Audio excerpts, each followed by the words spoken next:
Guntur CPI జిల్లా కార్యాలయంలోని మల్లయ్యలింగ భవన్లో జరిగిన విలేకరుల సమావేశంలో సిపిఐ జిల్లా కార్యదర్శి జంగాల అజయ్ కుమార్ మాట్లాడుతూ నిన్న కేంద్ర ఆర్థిక మంత్రి నిర్మలా సీతారామన్ ప్రవేశపెట్టిన బడ్జెట్ కార్పొరేటర్ల వరాలకు ప్రజలపై భారాలు అన్న చందంగా ఉందని ఎద్దేవా చేశారు. రాజధాని అమరావతికి 15,000 కోట్లు కేటాయించడం మంచిదే, కానీ ప్రత్యేక హోదా, విశాఖ స్టీల్, కడప ఉక్కు, రాయలసీమకు ప్రత్యేక ప్యాకేజీ తదితర అంశాలు లేకపోవడం చాలా విచారకరమన్నారు. ఎన్డీఏ భాగస్వామిగా ఉన్న పక్షాలకు మంచి చేసే విధంగా ఉందే తప్ప పేద మధ్యతరగతి ప్రజలకు మేలు చేసే విధంగా లేదని అన్నారు. నితీష్ కుమార్ని, చంద్రబాబుని సంతృప్తిపరచాలనేటటువంటి దాంతో వాళ్ళకు కొన్ని మనకి రాజధానికి 15,000 కోట్లు సమకూర్చడం జరిగింది. కానీ అసలు కీలకమైనటువంటి అంశాల జోలికి ఈ రాష్ట్ర అభివృద్ధికి కీలకంగా ఉన్నటువంటి పోలవరం ప్రాజెక్టుకు సంబంధించి మాట వరుసకు అన్నారు తప్ప ఇంత నిధులు కేటాయిస్తున్నామని చెప్పి స్పష్టమైన గ్యారంటీని నిర్మలా సీతారామన్ గారు ఇవ్వలేదనేది స్పష్టంగా కనపడుతూ ఉంది. అలాగే దేశవ్యాప్తంగా రోజు రోజుకి పెరుగుతున్నటువంటి ధరలు ఆకాశాన్ని అందుతూ ఉంటే నిర్మలా సీతారామన్ గారి బడ్జెట్లో ధరలు తగ్గించడానికి కావలసినటువంటి నిధుల కేటాయింపు ఏమాత్రం కూడా జరగలేదు. అలాగే ఏటా 2 కోట్ల ఉద్యోగాలు ఇస్తామని ఇంతకంటే పచ్చబద్దాలు ఎప్పుడూ లేదు. గతంలో ఏటా 1 కోటి ఉద్యోగాలు ఇస్తామని చెప్పి ఆ వాగ్దానాలన్నీ నీటి గడిచిపోయినాయి. ఇప్పుడు ఏటా 2 కోట్ల ఉద్యోగాలు ఇస్తామని చెప్పి అబద్ధపు వాగ్దానాలని చేయడం అనేది జరిగింది. ఇక కార్పొరేట్లకి రెడ్ కార్పెట్ పరిచి కార్పొరేట్ శక్తులకి పూర్తి స్థాయిలో మేలు జరిగే పద్ధతుల్లో కార్పొరేట్ కలర్ కోటింగ్ ఇచ్చి ఈ యొక్క బడ్జెట్ను ప్రవేశపెట్టడం అనేది జరిగింది. నరేంద్ర మోడీ ప్రభుత్వం బడ్జెట్ రూపంలో మరొకసారి కార్పొరేట్లకి పెద్దపీట వేసి పేద ప్రజలకి, మధ్యతరగతి ప్రజలకి మొండి చేయి చూపించడం అనేది స్పష్టంగా కనపడుతూ ఉంది.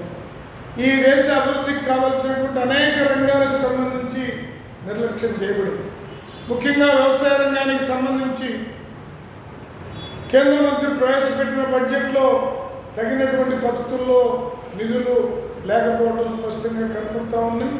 అలాగే రైతన్న ఆర్తనాదాల నుంచి బయటపడేటటువంటి పద్ధతుల్లో ఈ బడ్జెట్లో ఏమి కూడా గ్యారెంటీ అనేది లేకపోవడం కనపడుతూ ఉంది. అలాగే వ్యవసాయ కార్మికులకు సంబంధించి కూడా బడ్జెట్లో ఎలాంటి ఊరట లేదు. అలాగే ముఖ్యంగా యువత దేశంలో పట్టుకొమ్మలైనటువంటి ఈ దేశానికి ఆక్సిజన్ లాంటి యువతని ఆదుకునేటటువంటి వైపున ఒక్కటంటే ఒక్కటి కూడా ఒక్క పథకాన్ని కూడా ప్రవేశపెట్టకపోవడం ఈ యొక్క బడ్జెట్లో యువత వ్యతిరేకతని స్పష్టంగా తెలియజేస్తూ ఉంది. అలాగే మన రాష్ట్రంలో సంబరాలు పడుతూ ఉన్నారు. అమరావతి రాజధాని ఇవ్వటం వాళ్ళ ధర్మం, ఇచ్చి తీరాలి. దాంతోపాటు ఇంకా విస్తృతమైనటువంటి ప్రయోజనం జరగాలంటే ఏపీకి ప్రత్యేక తరగతి హోదా డిమాండ్ చేయాలి. దాన్ని మనం సాధించుకు తీరాలి. ఆ వైపున ప్రయత్నాన్ని కొనసాగిస్తేనే ఏపీ అభివృద్ధి చెందుతుందనే విషయాన్ని మరొక్కసారి తెలియజేస్తూ ఉన్నారు. అలాగే ఇవాళ ఈ జిల్లాలో, ఈ రాష్ట్రంలో పారిశుద్ధ్యం పూర్తిగా పడకేసి ఎక్కడ పట్టినా డెంగ్యూ లాంటి జ్వరాలు, అతిసార వ్యాధి ప్రబలుతూ ఉంది. గవర్నమెంట్ హాస్పిటల్లో అనేక మంది పేషెంట్లు వస్తూ ఉన్నారు. మంచానికి 2-3 చొప్పున పొందుకుంటూ ఉన్నారు. చాలా జిల్లాల్లో, మన జిల్లాలో కూడా దీని మీద స్పెషల్ డ్రైవ్ పెట్టమంటే ఇప్పటికి కూడా ఆ వైపున పెడుతున్నటువంటి పరిస్థితి కనపడలేదు. సంవత్సరంన్నర అయిపోయింది మీరు వచ్చి, ఇక మేము వచ్చింది మొన్నే కదా అని అనడానికి వీల్లేదు.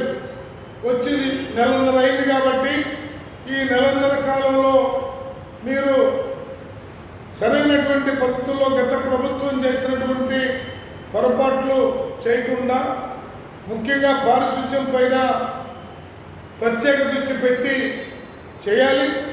ప్రజల్ని వాళ్ళ కాపాడేటటువంటి పద్ధతుల్లో ముందుకు తీసుకొని పోవాలి. అలాగే రైతాంగానికి ఇస్తామన్నటువంటి 20,000 రూపాయలు తక్షణమే ముందస్తు పెట్టుబడిగా ఇవ్వాలని సిపిఐగా డిమాండ్ చేస్తూ ఉన్నాం.